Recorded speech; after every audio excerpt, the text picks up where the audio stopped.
สรุปผลงานเนาะทุกคนเนาะสิบ่ได้สรุปให้เบิ่งตอนกลางเว้นเนาะเพราะว่าสิได้เมื่อตอนกลางคืนนี้เลย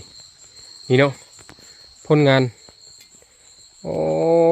สุดนี้ดีโคตรมันเลยเนาะนี่เบิ่งแต่ห่างเนาะ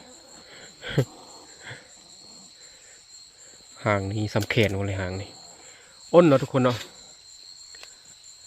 นี่ก็อ้นอีกเนาะใช้เบิ่งผลงานเสร็จกลับเนาะนี่โอ้1 4เป็น5 6 7 8 9 10 11 12 13 14 15 16 17 18ตัวแต่ว่ากินไปหลายตัวเติมเนาะทุกคน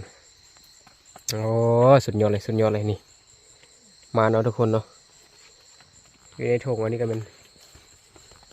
ลูกอ้นเนาะแต่ยามันแกะเนาะ3 ตัว